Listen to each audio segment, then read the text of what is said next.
Bismillahirrahmanirrahim. Assalamualaikum warahmatullahi wabarakatuh. Ketemu lagi bersama Bapak di video kali ini, yaitu pembelajaran kita melanjutkan dari pelajaran yang lalu. Judulnya adalah kali ini sifat-sifat dari senyawa alkana.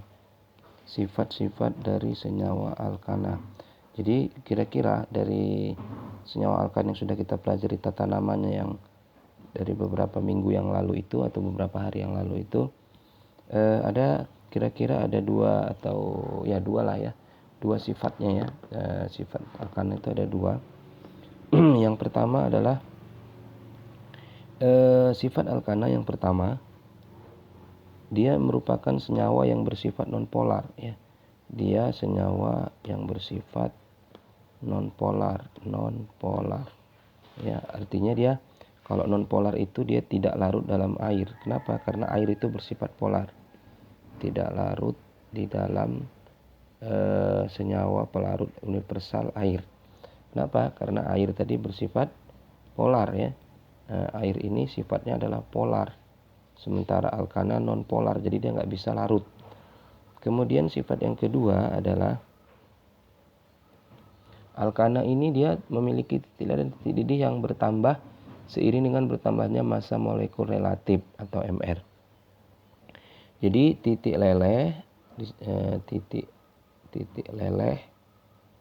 dan titik didih disingkat aja, titik didih ini semakin bertambah seiring dengan pertambahan MR. MR adalah massa molekul relatif ya. Misalkan nah ini ya bisa kita lihat dari umpamanya kalau C1 ya, karut alkana C1 sampai C4 ini dia fasenya adalah gas ya, dia fasenya atau wujudnya adalah gas. Misalnya alkana C1 sampai C4 ini fasenya adalah gas. Kemudian berarti titik didihnya rendah kan kalau gas itu. Kemudian C5 sampai C16 itu fasenya adalah cair. Kemudian C17 dan seterusnya itu fasenya adalah padat. Nah, jadi semakin besar C-nya, makin besar MR-nya, maka dia akan makin besar titik didih dan titik lelehnya. Jadi kesimpulannya itu di sini ya, kita sederhanain, kalau MR-nya makin besar ya, maka titik didihnya juga makin besar. Nah, ini kesimpulannya ya untuk yang nomor 2 ini. Kemudian ada pula di sini nanti kalau nanti pada alkana yang MR-nya sama. Jadi di sini ada suatu catatan. Kalau MR alkana itu sama, MR-nya, maka titik didih senyawa yang dengan rantai lurus lebih tinggi daripada bercabang. Jadi alkana lurus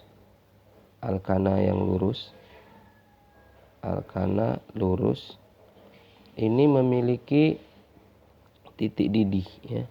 Jadi ini Bapak buat di depannya. Titik didih alkana lurus lebih besar daripada alkana yang bercabang. Misalnya gini ya. Contoh. Kalau ada senyawa alkana yang ini pernah keluar ya di soal-soal SBMPTN gitu. SIMA UI kalau nggak salah, CH3, CH2, CH3. Nah, ini kan lurus ya, namanya N-butana. Nah, ternyata ini mendidihnya, titik didihnya si N-butana ini adalah di kisaran minus 0,5 Celcius.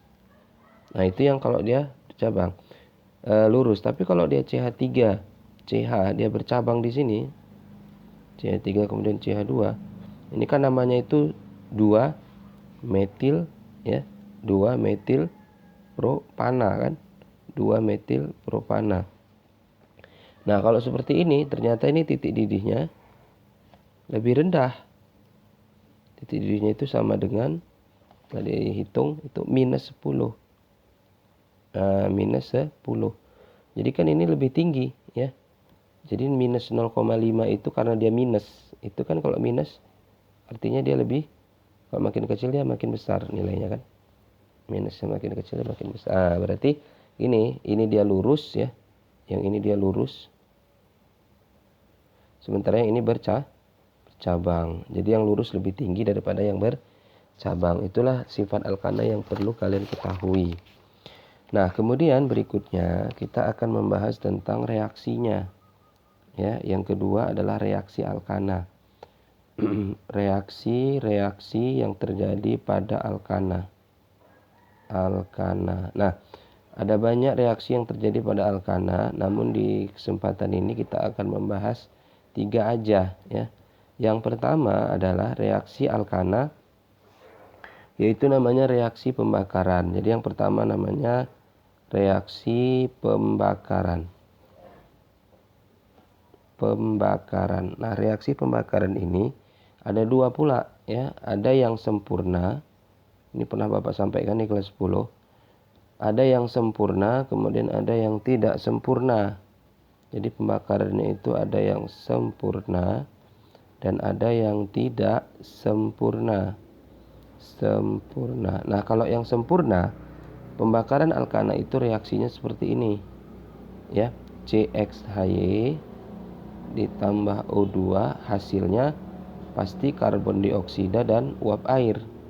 Kalau enggak sempurna, hasilnya CXHY tambah O2 menghasilkan CO, karbon monooksida, ditambah dengan arang, ya, ditambah dengan H2O.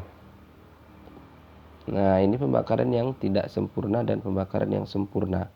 Contohnya, kalau umpamanya pembakaran dari metana ya, metana itu CH4 dibakar sempurna, berarti tambah O2, hasilnya CO2 dan H2O. Nah, berarti tinggal setara ini kali 2, O-nya kali 2. Nah, kalau metana nggak sempurna, berarti itu nanti CH4 tambah O2 menghasilkan apa? CO ditambah C ditambah H2O. Nah, ini tinggal setarakan nih kali 2. Enggak, ini koefisiennya enggak 2 ya.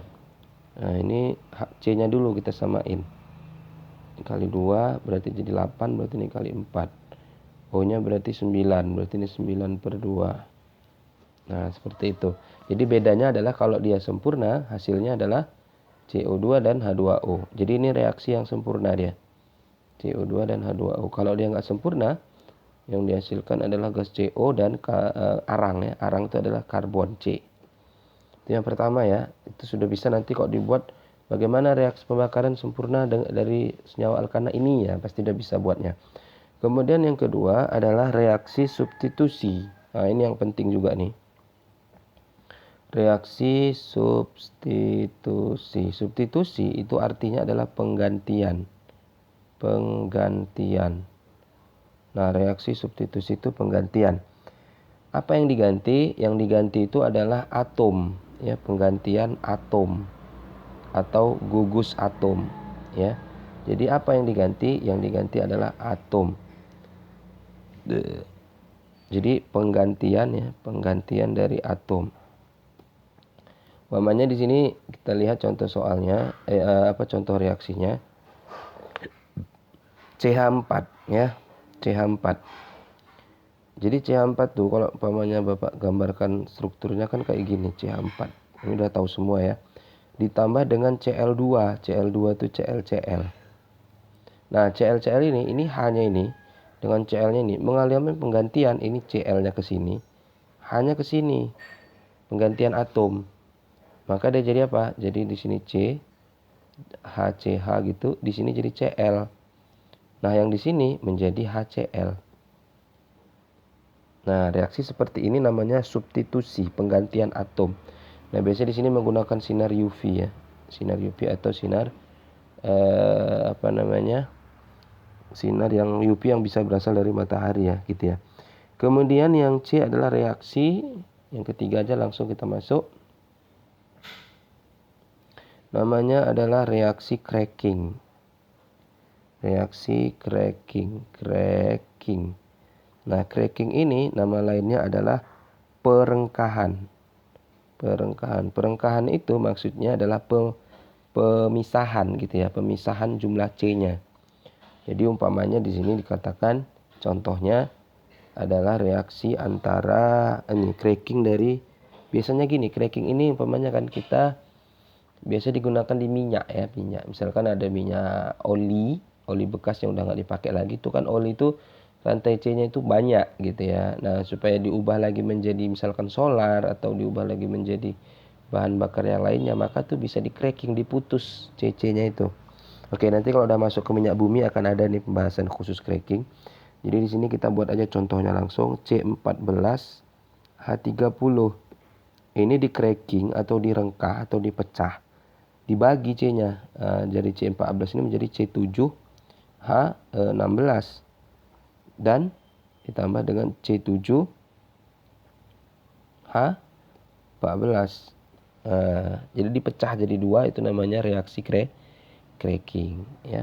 Itu materi untuk alkana.